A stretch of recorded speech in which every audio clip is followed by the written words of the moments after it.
আপনি চাইলে যে কারো লোকেশন সহজেই জানতে পারবেন। শুধুমাত্র ফোনের একটি সেটিং অন করতে হবে।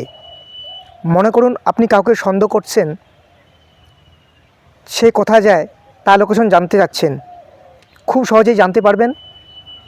আপনারা এটা ভালো কাজে ব্যবহার করবেন, খারাপ কাজে ব্যবহার করবেন না। কীভাবে লোকেশন ট্র্যাক করবেন আজকের এই ভিডিওতে আমি দেখিয়ে দেবো। তাই ভিডিওটি অত্যন্ত গুরুত্বপূর্ণ হতে চলেছে। আপনারা ইউটিউব চ্যানেলটিকে সাবস্ক্রাইব করে দেবেন, কারণ আমি যখন কোনো ইন্টারেস্টিং টিউটোরিয়াল ভিডিও আপলোড করব, নোটিফিকেশনের মাধ্যমে আপনাদের কাছে পৌঁছে যাবে।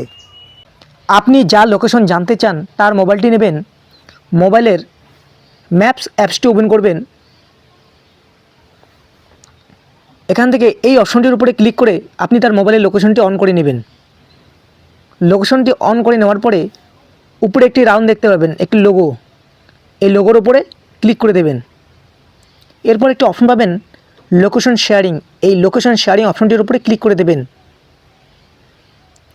তারপর আরেকটি অপশন পাবেন শেয়ার লোকেশন। এই শেয়ার লোকেশন অপশনটির উপরে ক্লিক করে দেবেন। এখানে দুটি অপশন পাবেন। প্রথম একটি অপশন আছে ফর 1 আওয়ার, এটা ডিফল্ট সেটিং থাকবে। নিচে আরেকটি অপশন পাবেন until you turn this off. এই অপশনটির উপরে ক্লিক করে দেবেন। অপশনটির উপরে ক্লিক করে দেওয়ার পরে এখান থেকে সাজেশন দেখতে পাবেন। যার মোবাইলে আপনি এই কাজটি করছেন তার মোবাইলে কন্ট্যাক্ট নাম্বার দেখতে পাবেন। এখান থেকে আপনি আপনার কন্ট্যাক্টটিকে খুঁজে নেবেন। কন্ট্যাক্টটি খুঁজে নেওয়ার পরে মোর অপশনের উপরে 3 ডট দেখতে পাবেন। এই মোর অপশনটির উপরে ক্লিক করে দেবেন। ক্লিক করে দেওয়ার পরে এখান থেকে আপনি আপনার নামটি খুঁজে নেবেন।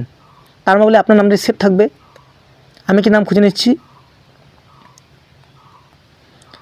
আপনার নামটি খুঁজে নেওয়ার পরে আপনার নামের উপরে ক্লিক করে দেবেন। ক্লিক করে দেওয়ার পরে শেয়ার অপশনটির উপরে ক্লিক করে দেবেন। নিচে আরেকটি অপশন আছে সেন্ড, এই সেন্ড অপশনের উপরে ক্লিক করে দেবেন। তার লোকেশনটি আপনার মেসেজে সেন্ড হচ্ছে, আপনার নাম্বারে মেসেজের মাধ্যমে চলে যাবে। তারপর সেন্ড করে দেবেন।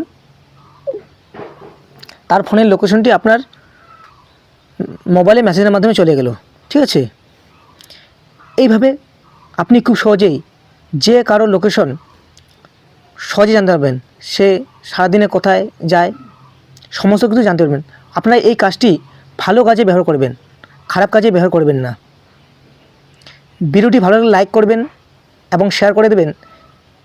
ধন্যবাদ।